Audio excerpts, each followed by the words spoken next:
어쩜 이렇게 시간이 안 가는지 정말 버스 안에서 고인 이불 속에서 고인은 언제나 너에게 고인. Assalamualaikum warahmatullahi wabarakatuh. My name is Deta Septiana from class MNG 22DX with NPM 224111092.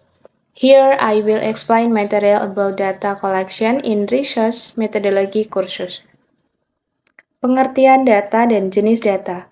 Menurut Kuncoro tahun 2013, data is a collection of information. In business term, data is a collection of information needed for decision making.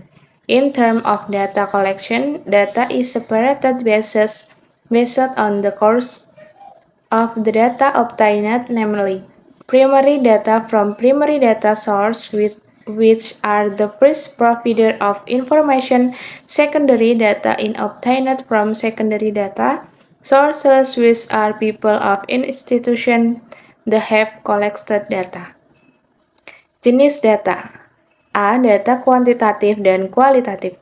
Data kuantitatif. Data kuantitatif adalah data yang diukur dalam suatu skala numerik atau angka. Dapat dibedakan menjadi dua. Yang pertama, data interval, yaitu data yang diukur dengan jarak di antara dua titik pada skala yang sudah diketahui. Yang kedua, data rasio, yaitu data yang diukur dengan suatu proporsi. Data kualitatif merupakan data yang tidak dapat diukur dalam skala numerik. Namun karena dalam statistik semua data harus dalam bentuk angka, maka data kualitatif umumnya dikuantitatifkan agar dapat diproses lebih lanjut. Data kualitatif umumnya digolongkan menjadi dua, yaitu data nominal, yaitu data yang dinyatakan dalam bentuk kategori. Dua, data ordinal, yaitu data yang dinyatakan dalam bentuk kategori, namun posisi data tidak sama derajatnya karena dinyatakan dalam skala peringkat. Data menurut dimensi waktu. Yang pertama, data runtun waktu atau time series, yaitu data yang secara kronologis disusun menurut waktu pada suatu variabel tertentu. Yang kedua, data silang tempat atau cross section, yaitu data yang dikumpulkan pada suatu titik waktu. Yang ketiga, data polling adalah kombinasi antara data runtun waktu dan silang tempat atau gabungan data time series dan data cross section. Data menurut sumbernya. Data internal berasal dari dalam organisasi tersebut dan eksternal berasal dari luar organisasi. Yang kedua, ada data primer atau data sekunder. Teknik pengumpulan data dan sumber datanya. Jogianto tahun 2008, beberapa teknik pengambilan sampel dapat berupa sebagai berikut. Yang pertama, teknik observasi, wawancara, dan studi waktu dan gerak. Dilakukan secara pengamatan langsung di studi kasus dan di lapangan. Teknik eksperimen dan simulasi dilakukan secara pengamatan langsung dan mendapatkan data laboratorium. Yang ketiga, teknik survei dilakukan untuk mendapatkan data opini individu. Yang keempat, teknik DLP dilakukan untuk mendapatkan data opini grup. Yang kelima, teknik analisis isi atau konten analisis dilakukan untuk mendapatkan data arsip primer. Yang keenam, teknik pengambilan basis data dilakukan untuk mendapatkan data arsip sekunder. Yang ketujuh, teknik model matematik dilakukan secara analitikal untuk mendapatkan data logic preset. Selanjutnya ada strategi pengumpulan data, sumber data, dan teknik pengumpulan data. Yang satu, pengamatan langsung. Seperti sumber datanya adalah kasus, lapangan, dan laboratorium dengan teknik pengumpulan data, observasi, wawancara, studi waktu dan gerak, eksperimen, dan simulasi. Yang kedua, strategi pengumpulan data opini.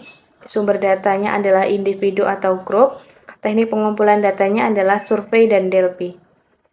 Strategi pengumpulan data yang ketiga adalah arsip. Sumber datanya adalah primer atau sekunder.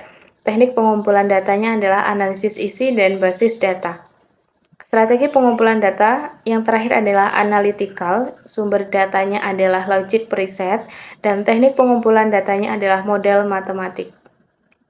Selanjutnya ada tujuan pengumpulan data. Tujuan dari semua pengumpulan data adalah pertama membuktikan kualitas. Kegunaan pengumpulan data ialah untuk menangkap bukti kualitas yang memungkinkan analisis mengarah pada rumusan jawaban yang meyakinkan dan kredibel untuk pertanyaan yang diajukan. Tentu saja, terlepas dari bidang studi atau preferensi untuk mendefinisikan data, kualitatif atau kuantitatif. Pengumpulan data yang akurat sangat penting untuk menjaga integritas penelitian, di mana pemilihan instrumen pengumpulan data yang sesuai, yang ada dimodifikasi atau yang baru dikembangkan, dan instruksi yang dijelaskan dengan jelas untuk penggunaan yang benar mengurangi kemungkinan kesalahan. Yang kedua, mendapatkan informasi yang valid. Metode pengumpulan data yang dianggap sebagai teknik atau cara yang dilakukan oleh peneliti untuk mengumpulkan data. Pengumpulan data dilakukan untuk mendapatkan informasi topik penelitian yang diperlukan dalam rangka mencapai tujuan penelitian. Pengertian metode pengumpulan data menurut para ahli. Adapun definisi metode pengumpulan data menurut para ahli antara lain yang pertama SEARCH-IO. Pengumpulan data adalah pendekatan sistematis untuk mengumpulkan dan mengukur informasi dari berbagai sumber untuk mendapatkan gambaran yang lengkap dan akurat tentang bidang yang diminati. Pengumpulan data memungkinkan seseorang atau organisasi untuk menjawab pertanyaan yang relevan, mengevaluasi hasil, dan membuat prediksi tentang probabilitas dan tren masa depan. Yang kedua, research methodology.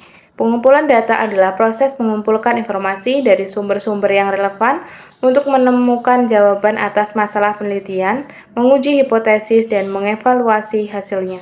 Metode pengumpulan data dapat dibagi menjadi dua kategori, yaitu metode pengumpulan data sekunder dan metode pengumpulan data primer.